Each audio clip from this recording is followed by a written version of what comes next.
ओम शांति।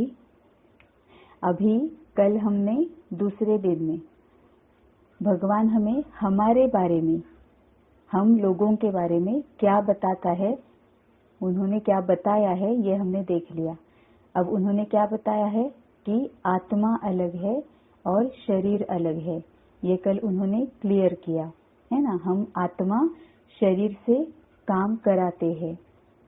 हम आत्मा है जो सोचते हैं, मतलब मन, बुद्धि और संस्कार, ये मिलाकर आत्मा होती है।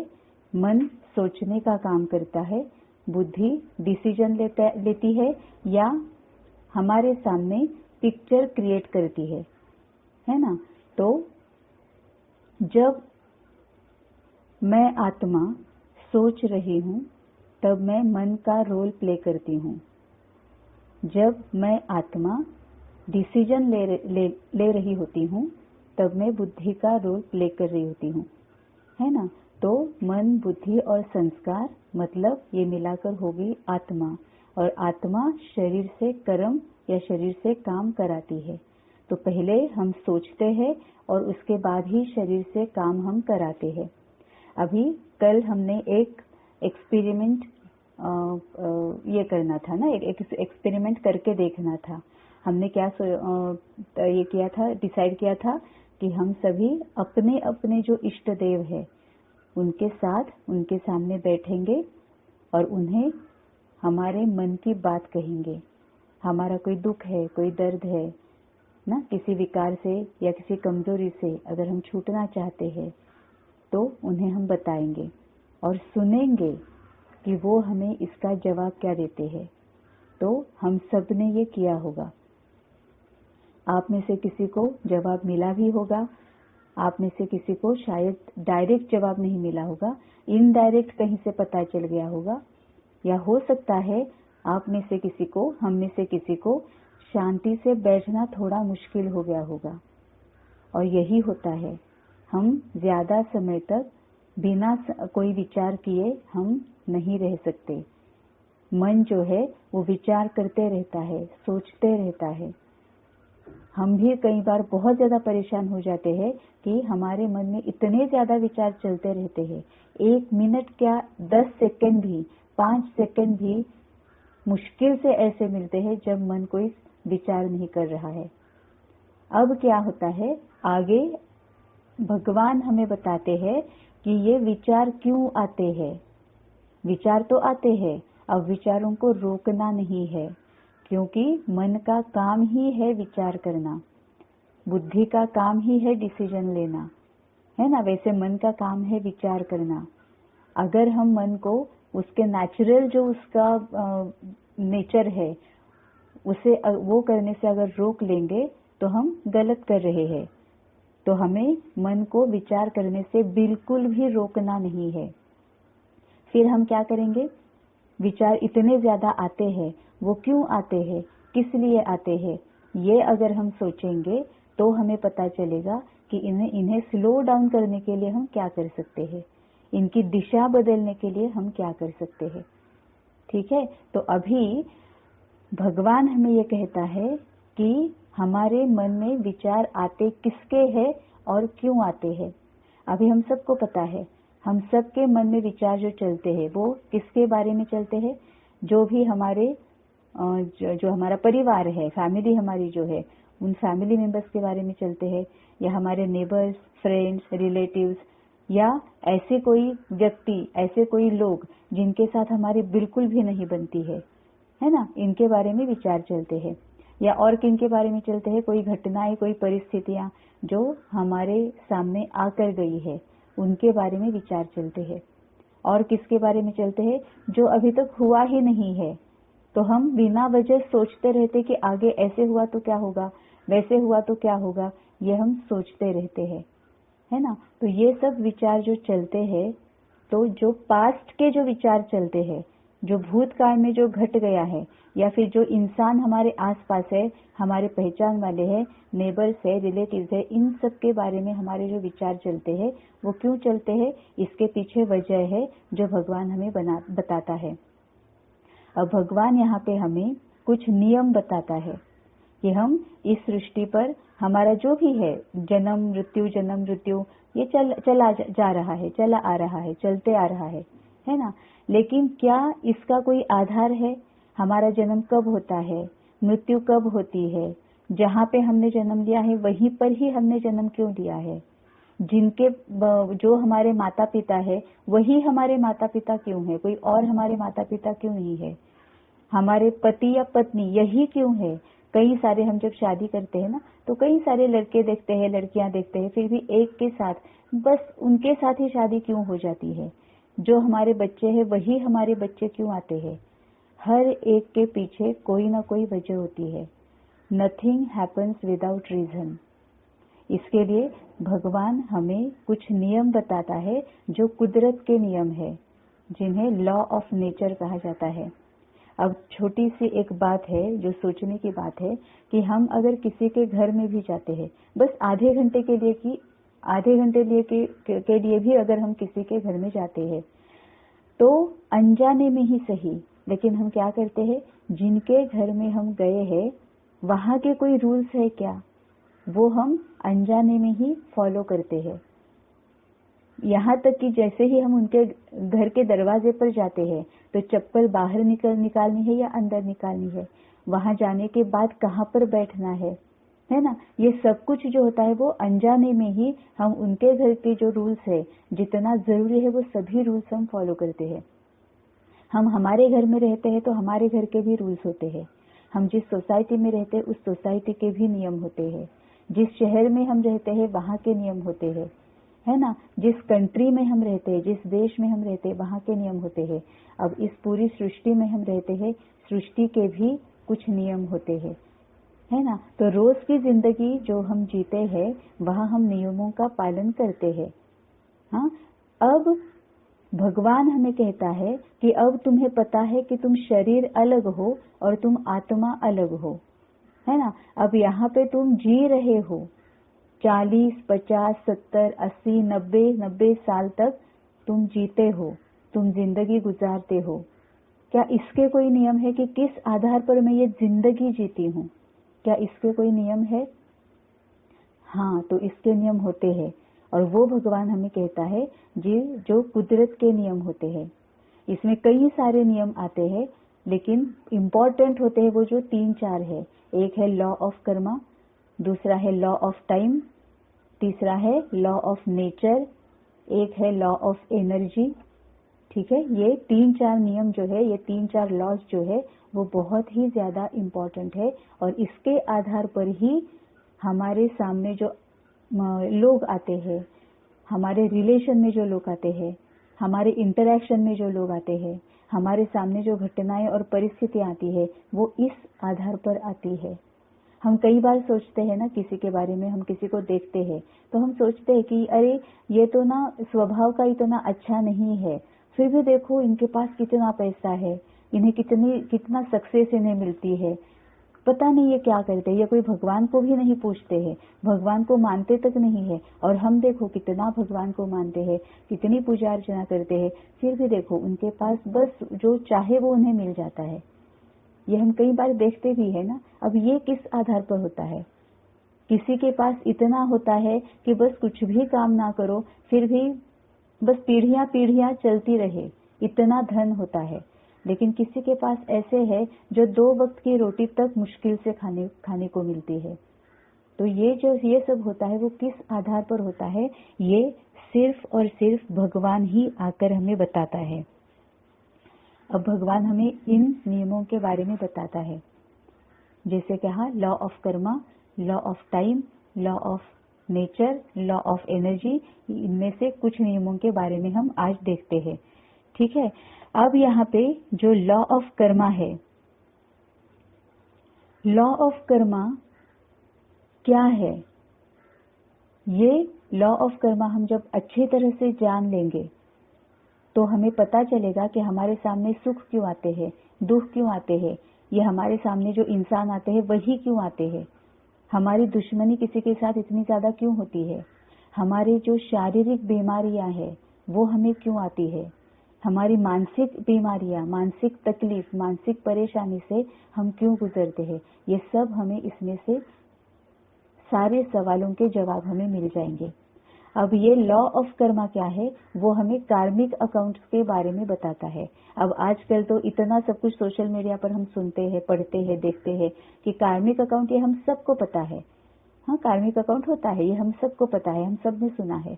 अब ये कार्मिक अकाउंट मतलब क्या है? तो कार्मिक अकाउंट, इसका मतलब है जो लेन देन, एक दूसरे के बीच में जो लेन देन होती है मन और बुद्धि के स्तर पर, उसको कार्मिक अकाउंट कहा जाता है। फॉर एग्जाम्पल, अगर सपोज एक बैंक में हमने पैसे रखे हैं, 1 लाख रुपए अगर मेरे किसी बैंक में जमा है, अगर मुझे वो खाता क्लोज करना है, बंद करना है, तो मुझे वो 1 लाख रुपए ब्याज सहित वापस मिल जाएंगे। क्यों? क्योंकि वो मेरे है ना। इसी तरह से अगर मैंने बैंक से लोन लिया है, अगर मैंने बैंक से 1 लाख रुपए का लोन लिया है, तो वो लोन भी मुझे ब्याज सहित वापस देना ही देना है। तो ये रोज की जिंदगी में हम किसी से कुछ लेते हैं तो हमें देना पड़ता है। हाँ, अगर हमें वो गिफ्ट के तौर पर मिला है फिर तो देने की बात नहीं आती है, या अगर हमने किसी को गिफ्ट दिया है तो वो लेने की बात नहीं आती है। लेकिन कुछ थोड़े टाइम के लिए अगर हमने किसी से उधार पर कुछ लिया हुआ है तो हमें वो देना ही पड़ता है, और किसी ने हमसे कुछ लिया हुआ है तो हमें उसे देना ही पड़ता है ना। अब यहाँ पे भगवान हमें बताता है, ये जो रोज की जिंदगी में तुम करते हो वही आत्मा के लिए भी होता है। अब आत्मा के लिए कैसे होता है? अभी जैसे हमने देखा कि आत्मा के विकार है ना, कामना, क्रोध, लोभ, मोह, मत्सर, अहंकार, ईर्ष्या, द्वेष, स्वार्थ, आलस्य, ये विकार है। और बाकी कई सारी कमजोरियां हैं, झूठ बोलना, चोरी करना, लोगों पर झूठा इल्जाम लगाना, है ना, कई सारी ऐसे, आलस्य करना, आलस्य अलबेलेपन में हमारा जो काम है वो किसी और पर छोड़ देना, किसी और की बात बिल्कुल सुनना ही नहीं, उसका इंटेंशन क्या है वो समझना नहीं, सामने वाले की बातों को समझने से हमारी बातें ही उस पर सुपर इम्पोज करते जाना कि नहीं मेरी ही सुनो। हम एक लगा के रखते हैं ना कि ये मैं चाहती हूँ, जैसा मैं चाहती हूँ वैसे ही होना चाहिए, ये होता है ना। ये सभी जो है वो है आत्मा के विकार और कमजोरियां। अब जिस तरह से रोज की जिंदगी में जो हमने किसी से लिया है वो देना पड़ता है, वैसे ही आत्मा जिस किसी और दूसरी आत्मा से जो लेती है ना, वो उसे देना पड़ता है। अब किसी आत्मा से हमें सुख मिला है तो वो सुख उसे वापस देना है। अगर किसी आत्मा से हमने दुख लिया है तो वो दुख उस आत्मा को देना पड़ता है। अगर किसी ने किसी का हमने अपमान किया है, हाँ, अब मैं किसी का अपमान करती हूँ, अब ये अपमान जो होता है, ये फीलिंग जो होती है वो शरीर की नहीं होती है, वो मन की होती है, और मन आत्मा है। अगर मैंने किसी का अपमान किया है तो मैंने उसको क्या दिया है? मैंने उसको दुख दिया है, मैंने उसे दर्द दिया है, अशांति दी है, मैंने उसे हलचल में डाला है, मैंने उसे तकलीफ दी है, मैंने उसे परेशान किया है ना। तो जो मैंने उसको दिया है, दुख दिया है, दर्द दिया है, कष्ट दिया है, अशांति दी है, हलचल दी है, वो एक ना एक दिन सब मुझे वापस लेना ही लेना है। यह है कार्मिक अकाउंट। अगर मैंने किसी की बहुत ज्यादा महिमा की है, हाँ, मैंने किसी को प्रेज किया है, मैंने किसी की महिमा की है, तो मैंने उसे क्या दिया है? मैंने उसे सुख दिया है, मैंने उसे शांति दी है, मैंने उसको समाधान दिया है, मैंने उसे संतुष्ट किया है ना, मैंने उसे बहुत ज्यादा सुखी किया है, खुश किया है, संतुष्ट किया है। ये जो मैंने उसको दिया है वो किसी दिन मुझे वापस मिलना ही मिलना है। ये है कार्मिक अकाउंट। तो कार्मिक अकाउंट मतलब मैंने जिसको दुख, दर्द, सुख, मान, अपमान, आदर, अनादर, जो कुछ भी मैंने उस आत्मा को दिया है, मन को, उस आत्मा के मन बुद्धि को मैंने जो कुछ दिया है वो सभी मुझे वापस मिलना ही मिलना है।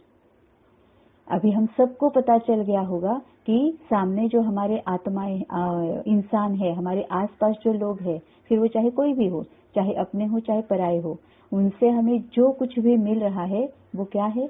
कभी ना कभी हमने उन्हें दिया है, वो हमें वापस मिल रहा है। अब ये जो कार्मिक अकाउंट्स होते हैं वो कई प्रकार के होते हैं। एक ये होता है कि शरीर के साथ होता है, एक कुदरत के साथ भी होता है।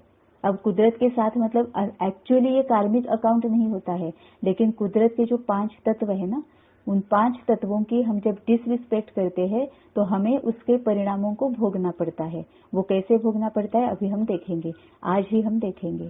शरीर के साथ भी हमारे कार्मिक अकाउंट होते हैं।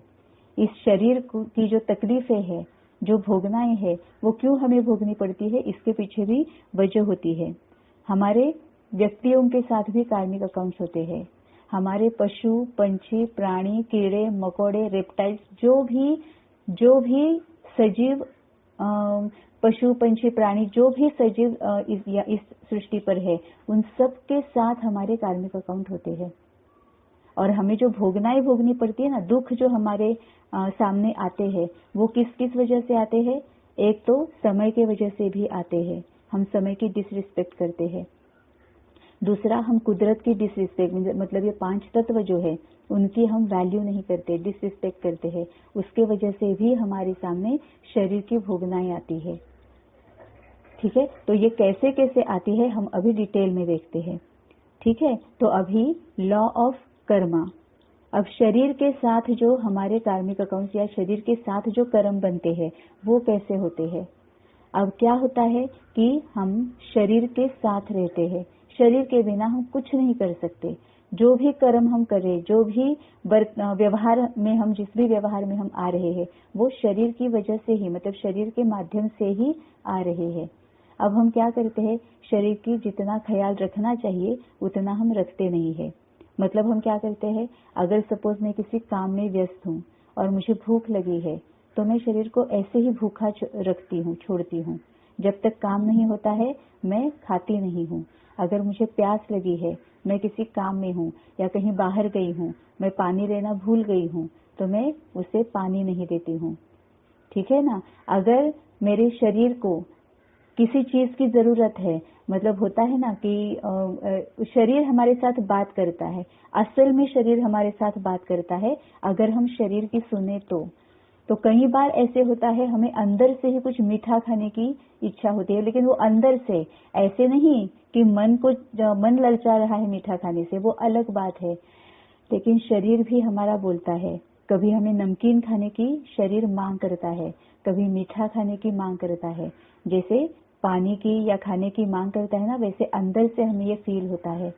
वो अगर हम शरीर को अनदेखा करते हैं, शरीर कोई तकलीफ से गुजर रहा है, किसी बीमारी से गुजर रहा है, और अगर हम सही समय पर डॉक्टर के पास जिसको भी दिखाना है या जिससे भी उसका इलाज कराना है, वो अगर हम नहीं करते हैं तो हम शरीर के साथ कार्मिक अकाउंट क्रिएट कर रहे हैं। अब यहाँ तक कि शरीर की साफ सफाई रखना वो भी बहुत जरूरी है। अब बाहरी साफ सफाई तो हम सब रखते हैं, रोज हम नहाते हैं, जो भी है वो हम सब करते हैं, लेकिन अंदर की सफाई शरीर की वो क्या होती है। हाँ, कई बार ऐसे होता है कि हमें पता होता है कि अगर ये चीज मैं खाती हूँ तो मुझे बहुत ज्यादा एसिडिटी होती है, फिर भी मैं वो खा लेती हूँ। अगर मुझे पता है कि इस चीज को मैं बहुत ज्यादा खाती हूँ ना तो मुझे कफ होता है, फिर भी मैं खाती हूँ, ये मैं शरीर को तकलीफ दे रही हूँ। या फिर अभी भी मतलब हम जो पूजा अर्चना करते हैं, स्तोत्र मंत्र जपते हैं ना, स्पेशली जब हम पूजा करते हैं तो हम क्या करते हैं, शरीर को जरूरत है ना वॉशरूम जाने की, लेकिन हमारी पूजा अभी बाकी है इसीलिए हम जाते नहीं है, वो हम शरीर को तकलीफ दे रहे हैं। या फिर अभी ये होता है कि जो ब्रह्मा कुमारीज में है उनमें से कई भाई बहन ऐसे हैं कि जिन्हें ऐसे लगता है कि एक बार तुम वॉशरूम होकर आओ तो आपको नहाना ही नहाना है, ये नियम होता है किसी किसी का।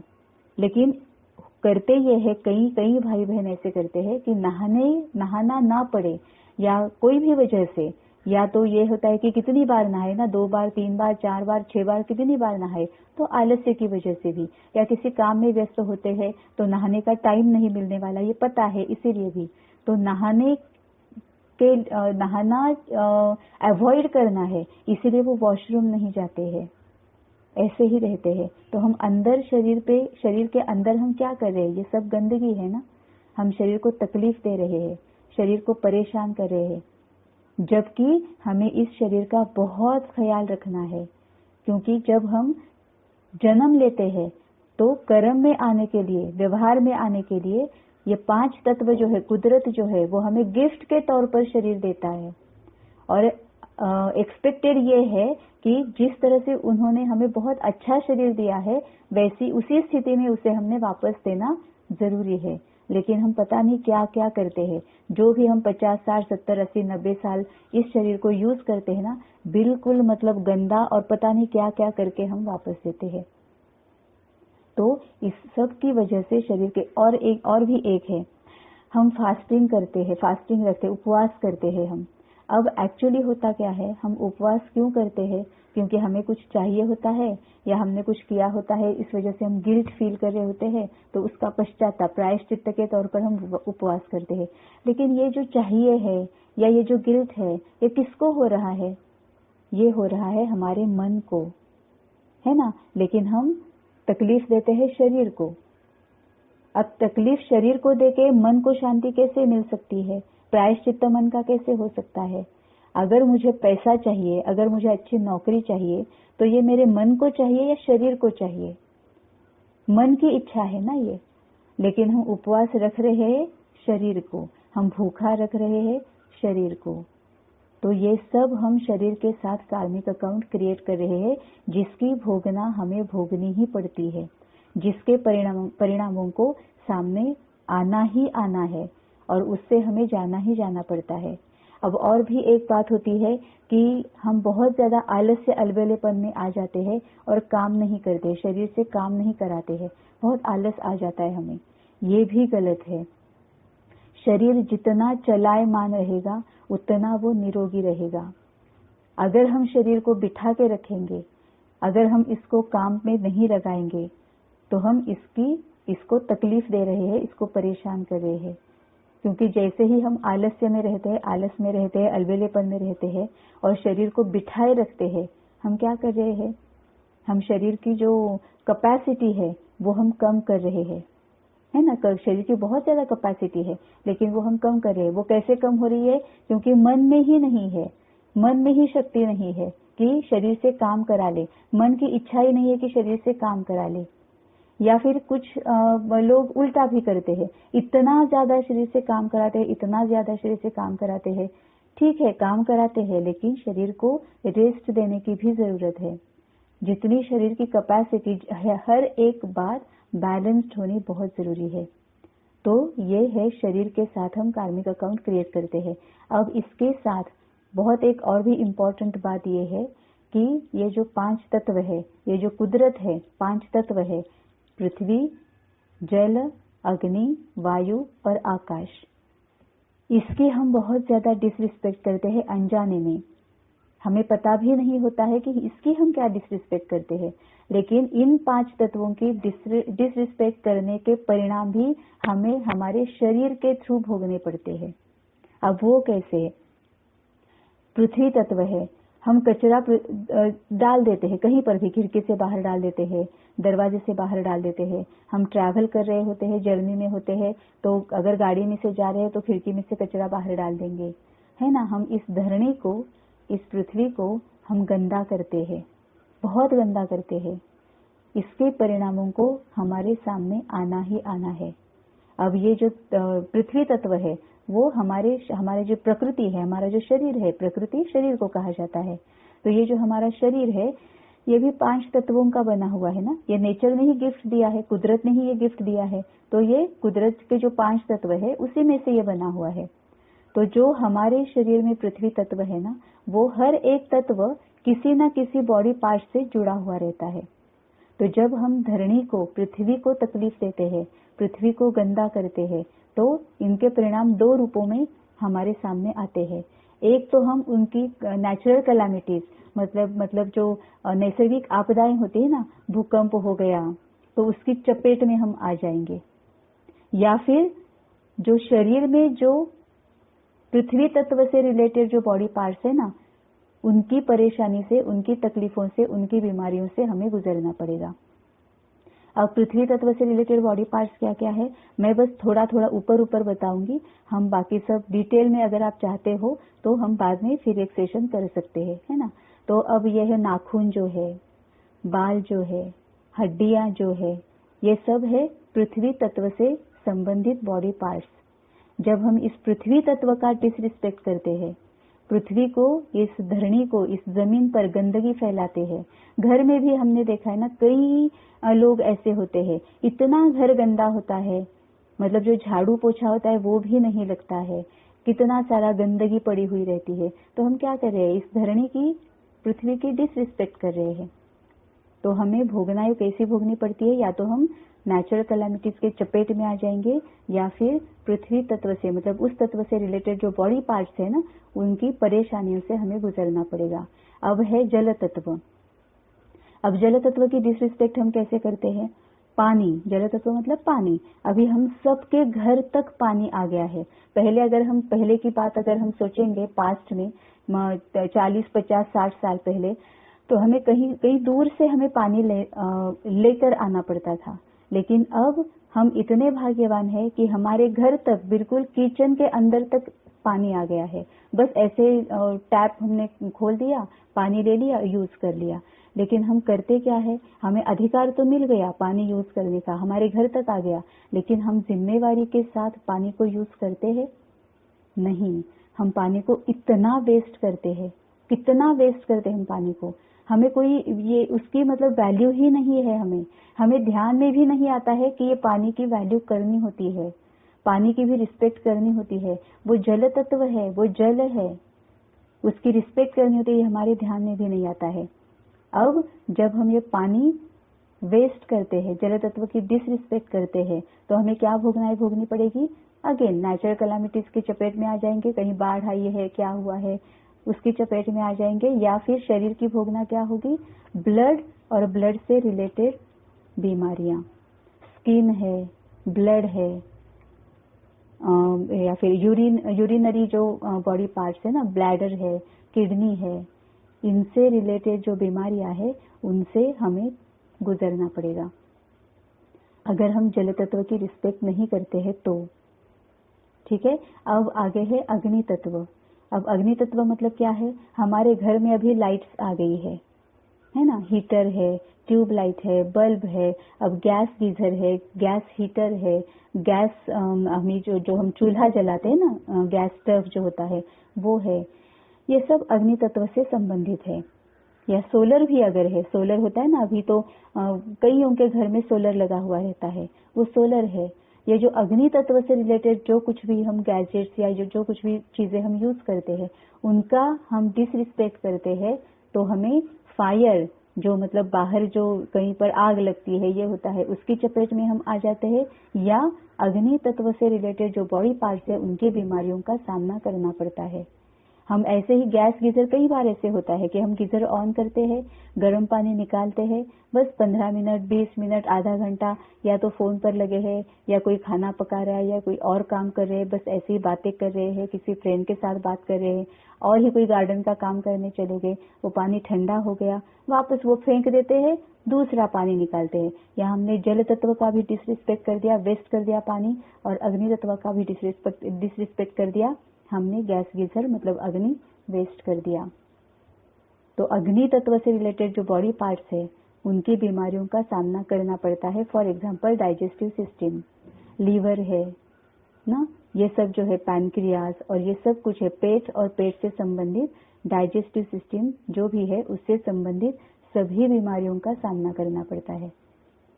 कॉन्स्टिपेशन आ गया उसमें से ही, लूज मोशन उसमें ही आ गया, ये सब मिलाकर भी होता है। कुछ बॉडी पार्ट्स ऐसे हैं जहाँ जो जल तत्व से भी संबंधित है, अग्नि तत्व से भी संबंधित है, ये होता है।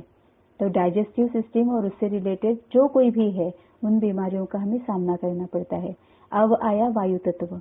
अब पंखा हमारे घर में है, एसी हमारे घर में आया है ना, तो हम क्या करते हैं, हीटर भी है, तो हम क्या करते हैं, जब जरूरत नहीं है एसी ऑन करके ही कहीं चले जाते हैं, जब जरूरत नहीं है तब एसी चलाते हैं, पंखे ऐसे ही शुरू रखते हैं और कहीं पर निकल जाते हैं। हम ये वायु तत्व की डिसरिस्पेक्ट कर रहे हैं। अब इससे क्या होगा, ये होता है ना, स्टॉर्म्स आते हैं, मतलब वादळ, मराठी में जैसे वादळ बोलते हैं या हिंदी में क्या बोलते हैं, स्टॉर्म्स जो होते हैं वो आते हैं। या फिर बॉडी पार्ट्स कौन से हैं, ये जो लंग्स है, लंग्स और लंग्स से संबंधित सभी बीमारियां, रेस्पिरेटरी सिस्टम जो है ना, हम सांस लेते हैं तो लंग्स है, गला है, नाक है, इनसे संबंधित जो बीमारियां है, हार्ट है, हार्ट से संबंधित बीमारियां भी वायु तत्व से संबंधित है। तो हार्ट, लंग्स, इनसे संबंधित जो बीमारियां है उनका सामना करना पड़ता है। कितने हम अनजान रहते हैं ना, हमें कुछ पता नहीं होता है, हम बस ऐसे ही कैजुअली सबको, जो कुछ भी हमें ऐसे बस या तो बहुत इजीली मिल जाती है ना चीज, उसका हम बहुत ज्यादा डिसरिस्पेक्ट करते हैं। जितनी जो चीज इजीली मिल जाए उतना हम उसका डिसरिस्पेक्ट करते हैं। लेकिन हमें पता नहीं चलता है कि इन सब दुखों से अब और हम क्या करते हैं फिर, अगर शरीर की कोई तकलीफ है, किसी बीमारी से गुजर रहे हैं या अगर किसी नेचुरल कैलामिटीज के चपेट में आ जाते हैं, तो फिर हम किसको ये जिम्मेवार ठहराते हैं? अपने आप को तो हम जिम्मेवार ठहराते ही नहीं है, लेकिन जिम्मेदार कौन है? हम खुद जिम्मेवार है। अब रह गया आकाश तत्व।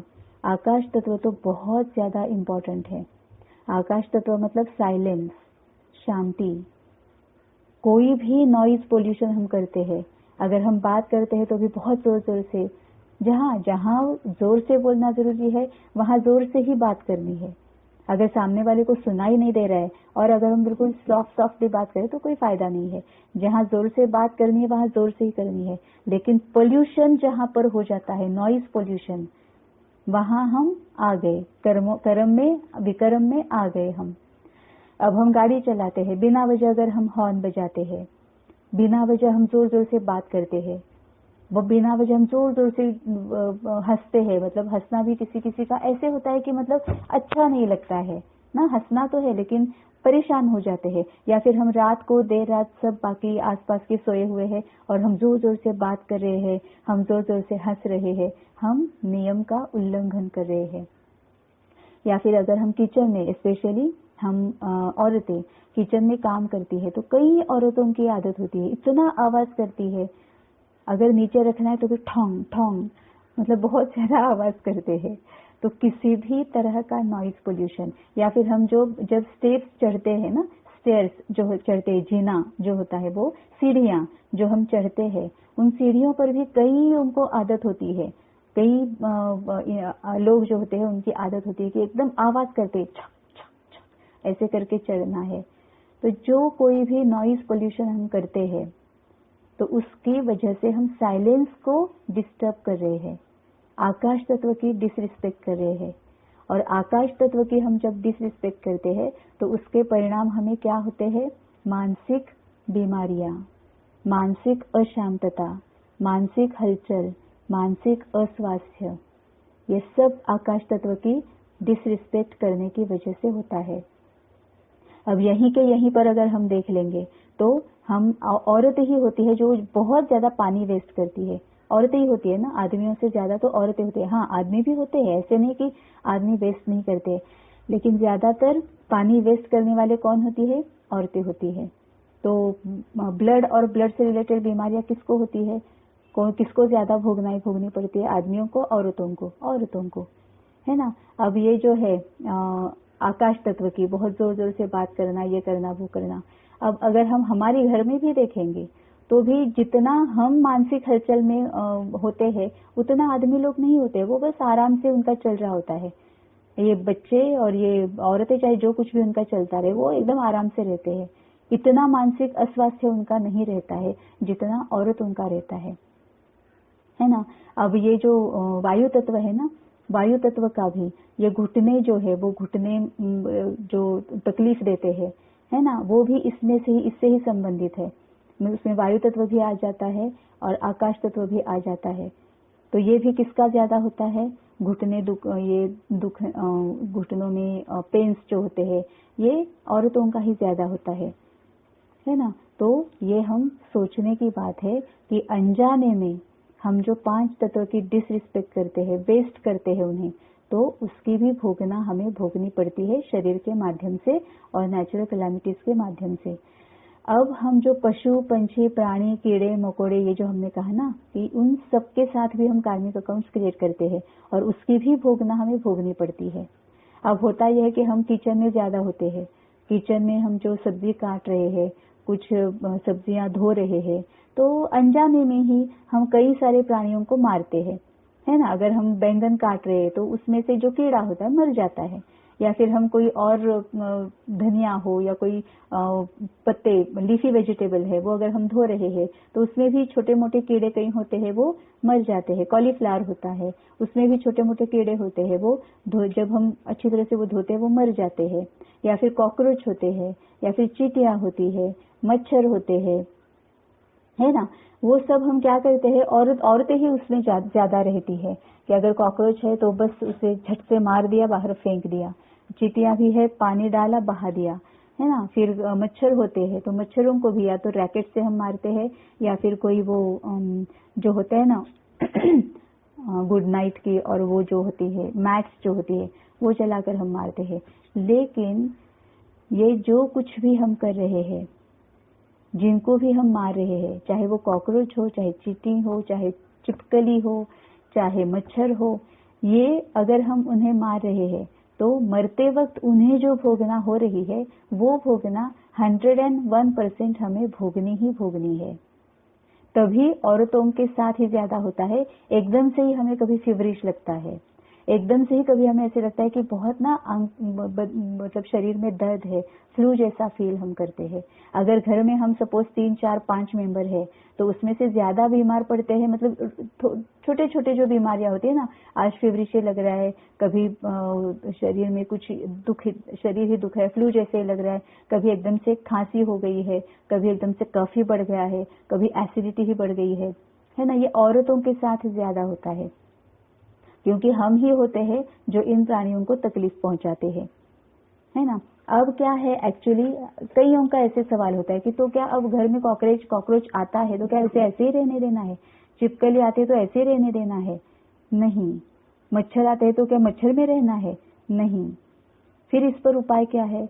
या तो ये उपाय है कि घर इतना साफ सुथरा रखो, या फिर ऐसा कोई उपाय करो कि जिस वजह से कॉकरोच छिपकली घर में आए ही ना, चींटियां मच्छर ये घर में आए ही ना। अगर कॉकरोच का भी, ये मेरा खुद का भी एक्सपीरियंस है, अगर घर में हम अच्छी तरह से सफाई, मतलब स्पेशली रात को सोने के वक्त, सोने से पहले अगर हम पूरा किचन एकदम साफ रखते हैं तो ये जो कीड़े मकोड़े है ना वो बहुत कम हो जाता है, घर में आना बहुत कम हो जाता है। या फिर कोई उपाय कर लो उस पर कि वो घर में ही ना आए, क्योंकि हम क्या कहते हैं कि वो हमारे घर में आते हैं, ये हमारी सोच है, लेकिन एक्चुअली वो हमारे घर में नहीं आ रहे हैं, हम उनके यहाँ जाके बस गए हैं। अभी जहाँ पे हम रह रहे हैं ना, वहां पहले पूरा झाड़ी और पूरा पेड़ पौधे जंगल था, हमने सब कुछ काट दिया, वहां पे ही ये कीड़े रहते थे, वो हमने सब कुछ काट दिया, वहां पे हमने घर बसाए, और अभी हम ही कह रहे हैं कि उन कीड़ों मकोड़ों के हमारे घर में नहीं आना, अब ये मेरा घर है। ऐसे हो रहा है ना। अब मच्छर भी आते हैं, तो मच्छर जो आते हैं तो मच्छर घर में आए ही ना, इसके लिए हम क्या कर सकते हैं वो करना है। अब शाम को खिड़कियां और दरवाजे बंद करने हैं, या फिर शाम को ही वो जो गूगल मैट या जो कुछ भी गुड नाइट मैट या जो होता है वो शाम को ही लगाना है, और खिड़की दरवाजे खुले रखने हैं। तो जैसे ही उसकी स्मेल आती है, जो भी अंदर मच्छर है वो बाहर निकल जाते हैं। बस 15-20 मिनट के बाद दरवाजे और खिड़कियां लगा दो, और मच्छरदानी जो होती है, मॉस्किटो नेट जो होता है, उसका यूज करो। उसका यूज करते हैं तो मच्छर मारने की जरूरत नहीं पड़ती है। हाँ, लेकिन इसके साथ साथ ये भी है कि कुछ कर्म जो है वो अनअवॉइडेबल होते हैं, इनएविटेबल होते हैं, वो हमें करने ही पड़ते हैं। लेकिन अगर ऐसे कभी बीमारी आती है तो उसके ऊपर बहुत ज्यादा इरिटेट नहीं होना है, समझ लेना है। ऐसे होता है ना कि हम कुछ खाना पका रहे हैं और एकदम से जल जाता है, हाँ जल जाता है एकदम से, या तेल उड़ जाता है, या एकदम हाथ हमारा तवे को लग जाता है, प्रेशर कुकर में लग जाता है और जल जाता है। अब ये किस वजह से होता है? हम तो ऐसे समझते कि हाँ हम ही वो काम कर रहे हैं तो हमें ही होगा ना। ये तो है ही, ये भी है कि हमारा ध्यान ठीक से नहीं होता है, हम फोकस्ड नहीं होते हैं, इस वजह से भी होता है। लेकिन वन ऑफ द रीजंस ये भी होता है कि हमारे जो इन छोटे छोटे कीड़े मकोड़ों के साथ के जो कार्मिक अकाउंट्स है उनके परिणामों के स्वरूप भी ये होता है। तो इसका बहुत ज्यादा ख्याल रखना है। तो ये सब है शरीर के साथ हम जो कार्मिक अकाउंट्स क्रिएट करते हैं ये जो होते हैं। अब और भी कई सारे कार्मिक अकाउंट्स होते हैं, व्यक्तियों के साथ भी होते हैं। अब व्यक्तियों के साथ होते हैं मतलब क्या होता है कि कई ऐसे हमारे आसपास जो लोग हैं वो हमें दुख देते हैं, दर्द देते हैं, है ना। क्यों देते हैं? ये पक्का है अगर बाहर से हमें जो कुछ भी मिल रहा है वो कभी ना कभी हमने ही उन्हें दिया हुआ है। जो कुछ भी बाहर से आ रहा है, फिर वो सुख भी है, सम्मान भी है, बहुत ज्यादा महिमा भी है, जो कुछ भी है वो कभी ना कभी हमने दिया हुआ वापस आ रहा है, ये पक्का है। अब इस पर उपाय क्या है? क्योंकि क्या होता है कार्मिक अकाउंट हम कंटिन्यू रखते हैं। अब क्या है कि सपोज अगर मेरे घर में कोई है, सपोज एक्स पर्सन कोई है और वो मुझे बहुत ज्यादा तकलीफ देता है, तो वो अगर तकलीफ दे रहा है इसका मतलब पक्का यह है कि मैंने कभी उसे तकलीफ दी है। जिस तकलीफ से अभी मैं गुजर रही हूँ वो तकलीफ 100% कभी ना कभी मैंने उस इंसान को दी हुई है। अब क्या होता है, ये मुझे अभी तक तो पता नहीं था, अब मुझे पता चल गया है, लेकिन अभी तक मुझे पता नहीं था। तो क्या होता है कि जैसे ही वो इंसान मुझे तकलीफ देता है मैं उसे और ज्यादा तकलीफ देने की सोचती हूँ, मैं इरिटेट होती हूँ, मैं झगड़ा करती हूँ या बात करना बंद करती हूँ, है ना। ये तो मैं करती ही हूँ और बहुत ज्यादा मन में विचार करती हूँ, बहुत ज्यादा गलत विचार करती हूँ। क्योंकि कई बार ऐसे होता है कि सामने वाले इंसान को हम सामने सामने हमारा जो क्रोध है, गुस्सा जो है वो हम एक्सप्रेस नहीं कर पाते हैं ड्यू टू एनी रीजन। वो शायद उम्र में बड़ा है या हम उससे डरते हैं, है ना, किसी भी कारण हम एक्सप्रेस नहीं कर पाते हैं, वो मन में चलते रहता है, वो मन में चलते रहता है। और इम्पॉर्टेंट बात यह है कि हमारी हर एक सोच मतलब हमारा कर्म है। हमें क्या लगता है कि जो हम एक्शन लेते हैं, जो हम एक्शन करते हैं वो हमारा कर्म है, ऐसे हमें अभी तक पता था। लेकिन नहीं, अब भगवान ने हमें ये बताया कि हमारी एक एक सोच हमारा कर्म है। अगर मैं किसी इंसान के प्रति वेस्ट थॉट भी अगर क्रिएट करती हूँ, अगर वो इंसान कुछ ठीक है उसे कुछ जल्दी से समझ में सपोज नहीं आता है, और अगर मैं ऐसे भी थॉट क्रिएट कर कैसा है ये, इतनी बार समझाने के बाद भी समझ में, पागल ही है, ये भी अगर मैं मन में सोचती हूँ तो मैंने यहाँ पे एक निगेटिव कार्मिक अकाउंट क्रिएट कर दिया। उसी तरह से अगर सामने वाला इंसान कुछ अच्छा कर रहा है और अगर मैं मन में अगर मैं उसकी महिमा करती हूँ, ये कितना अच्छा है, मतलब कितना समझदार है, समझ लेता है हर एक को, इसके साथ बात करना बहुत अच्छा लगता है, ये बहुत ही ज्यादा अंडरस्टैंडिंग है, हेल्पिंग नेचर है, मैंने पॉजिटिव उसके लिए विचार किया है, तो मैंने पॉजिटिव कार्मिक अकाउंट क्रिएट किया है। तो जब मैं निगेटिव कार्मिक अकाउंट मतलब सामने वाले के लिए मैं कोई गलत बोलती हूँ, तो जो मैंने उसके लिए गलत बोला है मैंने उसे कर्म, उसके साथ कर्म क्रिएट किया है। अब क्या होता है, जब मैं सोचती हूँ, अब कर्म कैसे क्रिएट होता है, सोचती हूँ, जब सोचती हूँ मतलब क्या होता है, मैं अपने से वाइब्रेशंस रेडिएट कर रही हूँ। जैसे पानी होता है ना, पानी के ऊपर अगर मैं पत्थर डालती हूँ तो ऐसे तरंगे निकलती है, वैसे ही हर एक सोच के साथ मैं अपने से वाइब्रेशंस रेडिएट कर रही होती हूँ, हर कोई, हम सभी। और वो वाइब्रेशंस जिसके बारे में मैं सोच रही हूँ उस तक पहुंचते ही पहुंचते हैं, जिसके बारे में मैं सोच रही हूँ, फिर चाहे वो मेरे साथ हो, मेरे से 50 किलोमीटर दूर हो, 500 किलोमीटर दूर हो या 5000 किलोमीटर दूर हो, वो जहां भी है जिसके बारे में मैं सोच रही हूँ उस तक वो विचार पहुंचते ही पहुंचते हैं। हाँ, अब ये है कि उसे ये नहीं पता चलता है कि मेरे बारे में कौन सोच रहा है और क्या सोच रहा है, लेकिन वो वाइब्रेशंस जो हमने अभी कल और परसों देखा ना कि भगवान हमें दिव्य बुद्धि देता है, वो हमें दिव्य बुद्धि देता है जो स्थूल आंखों से, इस शरीर की आंखों से हम अभी तक नहीं देख पा रहे थे, वो अब भगवान हमें दिखाता है। तो ये उसमें से एक है। ये जो वाइब्रेशंस जो है जिसके बारे में हम सोचते हैं उस तक पहुंचती ही पहुंचती है, और ये हमें एक्सपीरियंस भी होता है। कई बार ऐसे होता है ना कि हम किसी के बारे में सोचते हैं और उसका फोन कॉल आ जाता है, कई बार ऐसे होता है, फिर हम क्या कहते हैं, अरे मैं अभी तुम्हारी बारे में सोच रही थी, देखो तुम्हारा कॉल आ गया, जिसे हम टेलीपैथी कहते हैं। तो होता यह है कि जिसके बारे में हम सोच रहे हैं उस तक वो वाइब्रेशंस पहुंचते हैं, और हमारी सोच जिस क्वालिटी की होती है, जो फीलिंग्स हमारे होते हैं सोचते हुए, वही फीलिंग्स उस इंसान के ट्रिगर हो जाते हैं,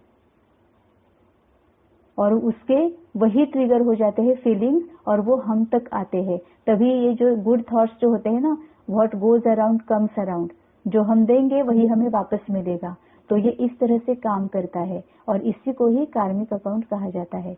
अगर मैंने किसी के बारे में गलत सोचा है तो वही मेरा सबसे पहला कर्म है।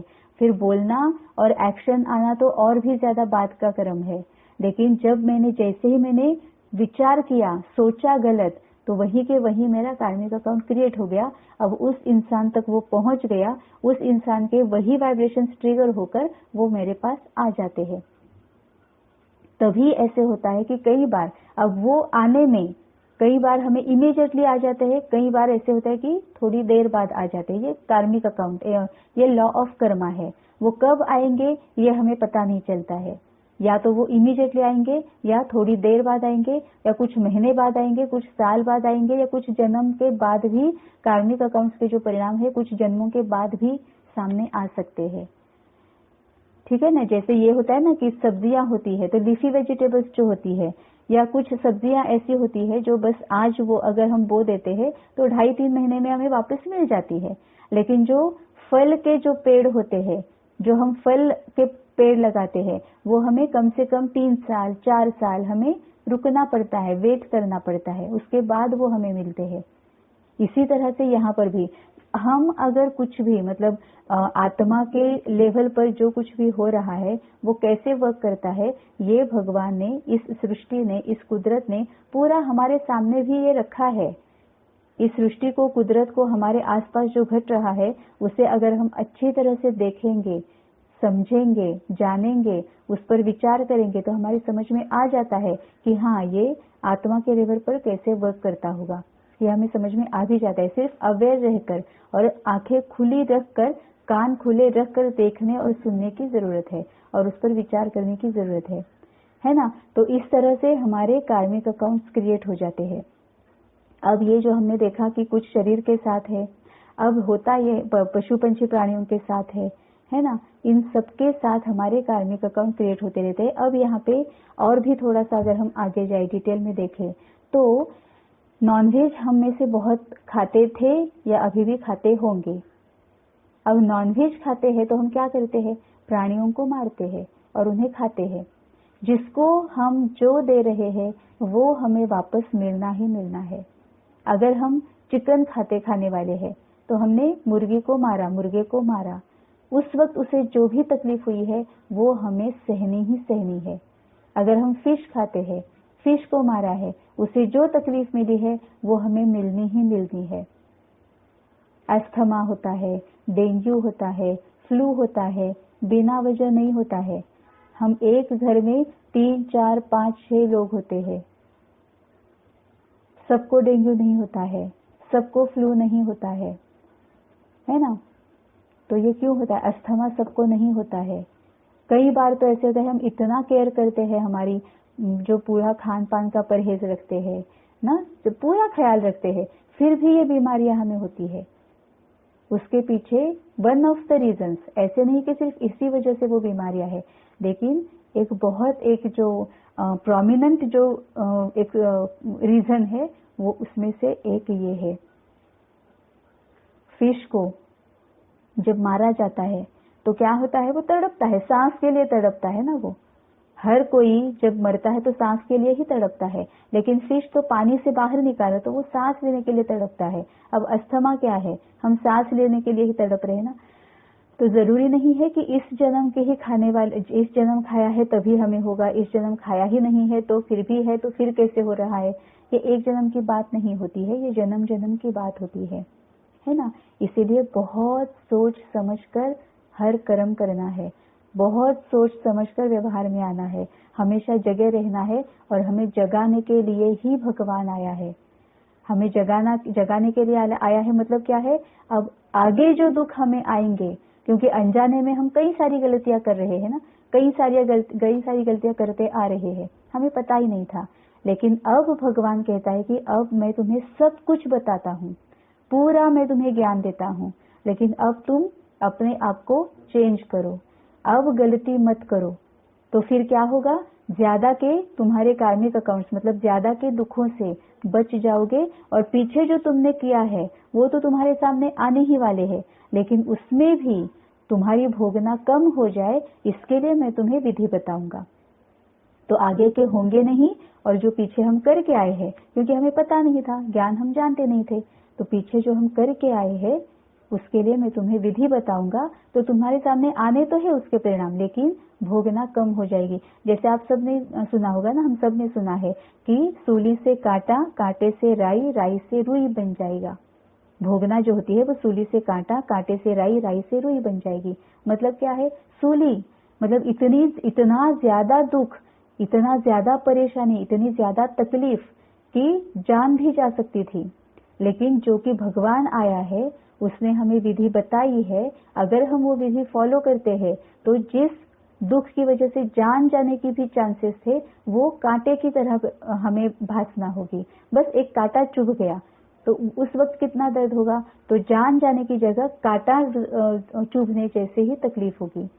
अगर हमें ऐसी कोई तकलीफ मिलने वाली है हमारे कर्मों के अनुसार जो कांटे के चुभने की जितना अगर तकलीफ है, लेकिन हम अगर उन विधियों को फॉलो करते हैं, तो एक राई का दाना होता है ना, वो अगर पैर के नीचे आएगा तो कितनी चुभन होगी, बस उतनी ही होगी।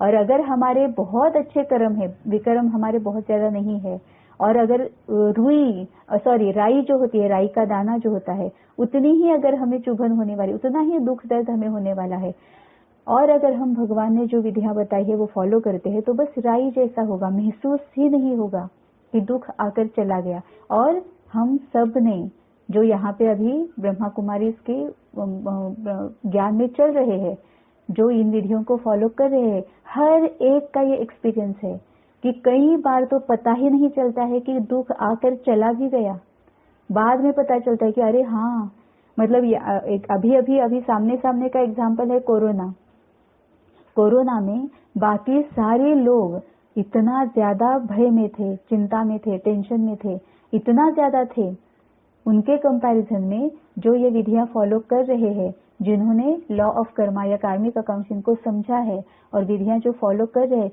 वो उनके कंपैरिजन में बहुत रिलैक्स थे।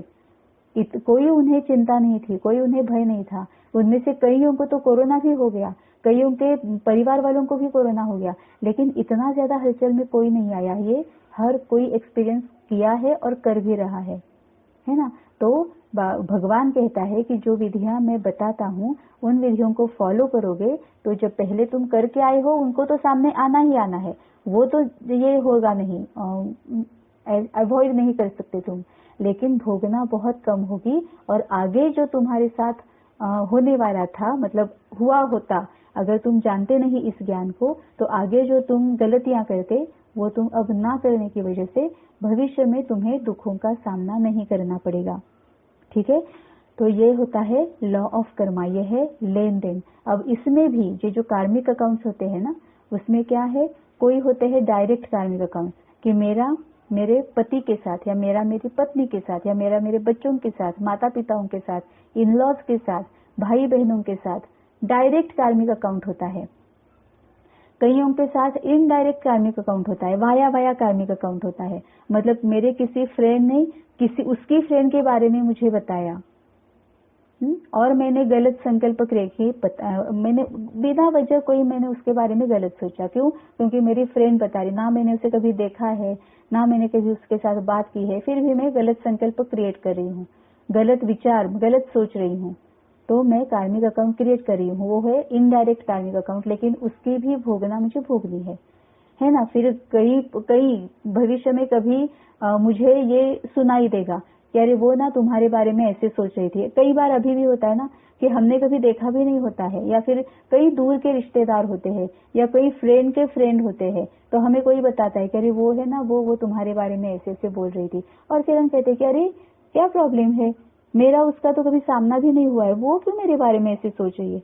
कई बार हमें एक्सपीरियंस भी करते हैं। तो कुछ होते हैं डायरेक्ट कार्मिक अकाउंट, कुछ होते हैं इनडायरेक्ट कार्मिक अकाउंट, कुछ होते हैं कलेक्टिव कार्मिक अकाउंट। अब ये एक्सीडेंट होता है, एक बस कोई प्राणी ऐसे ही गाड़ी के सामने आ जाता है और पता नहीं 5, 10, 15, 20 लोग एकदम से इंजर्ड हो जाते हैं। उनमें से कुछ तो जान भी छोड़ देते हैं, उनकी किसी की डेथ भी हो जाती है। तो ये कलेक्टिव कार्मिक अकाउंट्स होते हैं। या फिर टेररिस्ट अटैक होता है, या फिर नेचुरल कैलामिटीज जो है, नैसर्गिक आपदाएं जो आती है, वो हमारे कलेक्टिव कार्मिक अकाउंट्स होते हैं। तो कई सारे ऐसे कार्मिक अकाउंट्स होते हैं। अब ये जो कार्मिक अकाउंट्स है जिनकी वजह से हमें दुख दर्द का सामना करना पड़ता है, उसमें से कैसे निकलना है। क्योंकि अभी जो कल हमने लिया था, एक एक्सपेरिमेंट हमने जो कल किया कि हमारी जो इष्ट देव है उनके साथ बैठना है, उनके सामने बैठना है और हमारा दुख दर्द या कोई विकार उन्हें बताना है और उन्हें सुनना है। और हमने क्या एक्सपीरियंस किया, जब हम सुनने लगे तो इतने ज्यादा हमारे विचार चलने लगे कि हम शांत रहे ही नहीं पाए, है ना, कुछ ना कुछ विचार चलते रहे। अब कार्मिक अकाउंट्स जिनके साथ होते हैं उनके ही विचार हमारे मन में चले आते रहते हैं। या फिर if we think the other way round, जिनके विचार हमारे मन में चलते रहे हैं उन्हीं के साथ हमारा कार्मिक अकाउंट है। कितना सिंपल है, हम सबको पता चल गया कि किस किस के साथ हमारे कार्मिक अकाउंट है। हाँ, हमारे लौकिक परिवार के साथ तो है ही। अब इसमें भी यह है, कार्मिक अकाउंट में भी, कि कई प्रकार के कार्मिक अकाउंट्स होते हैं। Physical, mental, emotional, psychological, financial, intellectual, spiritual, कई प्रकार के होते हैं। शारीरिक है, मानसिक है, भावनिक है, बौद्धिक है, आर्थिक है, आध्यात्मिक है ना, कई प्रकार के कार्मिक अकाउंट्स होते हैं। अब जिसके जितने ज्यादा कार्मिक अकाउंट एक के साथ होंगे उतना वो क्लोज रिलेशन में होगा। फॉर एग्जाम्पल, अगर हमारी पति या पत्नी, उनके साथ सभी प्रकार के कार्मिक अकाउंट्स है, तभी वो मेरी पति या पत्नी के रिश्ते में मेरे साथ आया है। जो मेरी पति या पत्नी है उनके साथ मेरे शारीरिक भी है, मानसिक भी है, भावनिक है, आर्थिक है, आध्यात्मिक है, और कौन कौन से रहे वो सभी है, बौद्धिक है, सभी है। तो जिस इंसान के साथ मेरे ज्यादा से ज्यादा गहरे कार्मिक अकाउंट होते हैं वही मेरे क्लोज रिश्ते में आता है। क्यों? क्योंकि ये लेन देन है ना। अगर वो मेरे क्लोज रिश्ते में नहीं आएगा तो वो लेन देन होगी कैसे? अगर किसी के साथ ये सभी कार्मिक अकाउंट है और वो अगर कहीं अमेरिका में बैठा है तो क्या ये कार्मिक अकाउंट में सेटल कर पाऊंगी? नहीं कर पाऊंगी। तो इसका मतलब है जो मेरे बहुत क्लोज रिलेटिव्स है उनके साथ मेरे ज्यादा कार्मिक अकाउंट है। जरूरी नहीं कि सभी निगेटिव होंगे, नहीं, पॉजिटिव भी होते हैं, निगेटिव भी होते हैं, लेकिन सभी प्रकार के कार्मिक अकाउंट उनके साथ होते हैं जो हमारे क्लोज रिश्ते में आते हैं। अब हम सबको पता चल गया कि यही इंसान मेरा पति बनकर क्यों आया है, यही इंसान मेरी पत्नी बनकर क्यों आया है, यही मेरे बच्चे क्यों आए हैं। अब XYZ पिछली गली में जो कोई एक लड़का है वो मेरा लड़का बनकर क्यों नहीं आया? क्योंकि उसके साथ मेरा कार्मिक अकाउंट ही नहीं है। अब जो मेरा लड़का है या जो मेरी लड़की है उसके साथ ही मेरे कार्मिक अकाउंट है, इसीलिए वो मेरे क्लोज रिश्ते में आए हैं या रिलेटिव्स के रिश्ते में आए हैं या फ्रेंड्स बनकर आए हैं या नेबर्स बनकर आए हैं। तो ये पूरी तरह से कार्मिक अकाउंट होते हैं। अब हमें क्या करना है? अब क्या होता है कि जब हमने कल कमिंग टू द पॉइंट, कल हमने जो एक्सपेरिमेंट किया था कि विचार चलते रहते हैं। अब विचार उन्हीं के बारे में चलते रहते हैं जिनके साथ हमारा कार्मिक अकाउंट है, या जिनके साथ कार्मिक अकाउंट है उन्हीं के बारे में ही विचार चलते रहते हैं। अब इन विचारों को शांत कैसे करेंगे? क्योंकि कार्मिक अकाउंट तो है, जब तक कार्मिक अकाउंट है तब तक विचार चलते रहेंगे, हम उसे रोक ही नहीं पाएंगे, चाहे जो आप करो। जिनके साथ कार्मिक अकाउंट है उनके बारे में विचार हम छोड़ ही नहीं सकते, वो आते ही जाएंगे, आएंगे ही आएंगे। अब क्या करें? अब मन को शांत कैसे करें? इसके लिए भगवान हमें विधियां बताता है। ठीक है, तो कल जो हमने एक्सपेरिमेंट किया था उसमें से हमने देखा कि नहीं, अभी भी मुझे मेरे मन को शांत करने की जरूरत है। जितना शांत होना चाहिए उतना मेरा मन शांत नहीं है। इसीलिए भगवान हमें एक विधि बताता है जिसको फॉरगिवनेस प्रैक्टिस कहा जाता है। अब फॉरगिवनेस प्रैक्टिस करना है मतलब क्या करना है? सीधे शब्दों में माफी मांगनी है और माफ करना है। माफी मांगनी है और माफ करना है। अब ये कैसे करना है, इस पर ध्यान देते हैं। अब करना ये है, आज एक ये बताती हूँ, काइंड ऑफ मेडिटेशन बताती हूँ। वो अगर हम करते जाएंगे तो अब हमें अपने आप पता लग जाएगा। ठीक है, कल जैसे हमने एक एक्सपेरिमेंट किया था, वैसे ही आज हम ये विधि करेंगे। ये एक्सपेरिमेंट नहीं है, ये विधि है। ठीक है, बहुत ध्यान से सुनना। ये विधि ऐसी है कि कहीं पर भी कंफर्टेबल पोजीशन में बैठ जाना है। ठीक है, आप सोफे पे बैठो, बेड पे बैठो, फर्श पे बैठो, कहीं पर भी बैठो। सिर्फ इतना ये है कि एक 10-15 मिनट के लिए कहीं पैर दुख रहा है, कमर में कहीं ये हो रहा है, ऐसे ना हो। शरीर की तरफ ज्यादा ध्यान ना जाए, फक्त इतना ख्याल रखना है। ठीक है, कहीं पर भी कंफर्टेबल पोजीशन में बैठना है।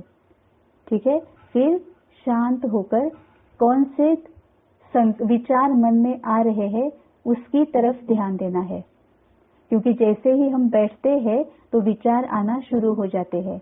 अभी मैं यहाँ पे बैठी और इमीडिएटली विचार आना शुरू हो गए। कभी ऑफिस के काम का आएगा, कभी बेटे का आएगा, कभी किसी फ्रेंड का आएगा, है ना किसी के विचार आना शुरू हो जाते हैं। अब करना ये है कि अगर सपोज मुझे मेरे बेटे का विचार आ गया तो हमारा जनरली हम क्या करते हैं, उस विचार में हम अटक जाते हैं और पता नहीं कहीं कहाँ घूम के आते हैं। 10 मिनट, 15 मिनट, आधा घंटा उसी विचारों में लगे रहते हैं। उसमें से और दूसरे विचार, उसमें से और दूसरे विचार, पता नहीं पूरी दुनिया घूम कर आ जाते हैं। 15 मिनट, आधा घंटा, 2-2 घंटे तक हम उसी में चलते रहते हैं।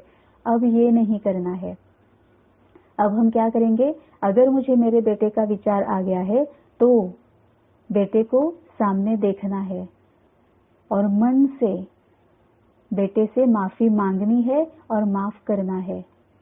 वो कैसे करेंगे कि आज तक जो कुछ भी दुख, दर्द, अशांति मैंने तुम्हें दी है, उसके लिए मैं तुमसे मन से माफी मांगती हूँ। मुझे क्षमा करो। और आज तक तुम्हारी वजह से जो कुछ भी दुख, दर्द, कष्ट, अशांति मुझे मिली है, उसके लिए मैंने तुम्हें माफ कर दिया। मतलब माफी मांगनी भी है और माफ करना भी है। ठीक है, ये जैसे होगा आपको समझ में आएगा कि हाँ, मैं शांत, अंदर से शांति महसूस होती है। 2-4 सेकंड, 5 सेकंड, 6 सेकंड जाएंगे, फिर किसी के विचार आएंगे। जैसे ही जिसके भी विचार आते हैं, फिर से वही करना है, उन्हें सामने लाना है और उनकी माफी मांगनी है और माफ करना है। अगर आप कर सकते हो तो डिटेल में भी बोलना है कि जो कुछ भी physical, mental, emotional, psychological, intellectual, spiritual, जो कुछ भी दुख, दर्द आज तक मेरी वजह से तुम्हें झेलना पड़ा है, उसके लिए मैं मन से तुम्हारी माफी मांगती हूँ। और तुम्हारी वजह से मुझे जो दुख, दर्द झेलना पड़ा है, मैंने तुम्हें माफ कर दिया। ये सिर्फ करना है। और ये करने के लिए कौन सा समय है, कहाँ पर बैठी हूँ, मेरा नहाई हुई हूँ या नहीं हूँ, मैं अभी सोकर उठी हूँ या अभी सोने के लिए जा रही हूँ, कोई भी कंडीशन नहीं है। इसके लिए ये भी कंडीशन नहीं है कि आपको बैठकर करना है। अभी आज मैंने बैठकर करने के लिए क्यों कहा, क्योंकि शुरू में 3-4 दिन अगर हम बैठ के करते हैं तो प्रोसीजर अच्छी तरह से समझ में आ जाती है ना, इसीलिए बैठकर कहा। अदरवाइज हम ये कोई भी काम करते हुए कर सकते हैं, क्योंकि विचार जो आते हैं वो क्या सिर्फ बैठने के बाद ही आते हैं क्या? नहीं, हम खाना बना रहे हैं, ऑफिस जा रहे हैं, ऑफिस का काम कर रहे हैं, नहा रहे हैं, जो कुछ भी हम सब्जी लेने गए हैं, है ना, कुछ भी हम कर रहे हैं तो विचार मन में शुरू ही रहते हैं। तो उन विचारों में अटक के यहाँ वहां नहीं जाना है। जिसका संकल्प, जिसके विचार आ रहे हैं, मन में ही उसकी माफी मांगनी है। अब पहले अगर हम 3-4 दिन बैठ के करते हैं तो हमें आदत बन जाती है कि बस किसी का विचार आया, हमने माफी मांग ली, माफ कर दिया।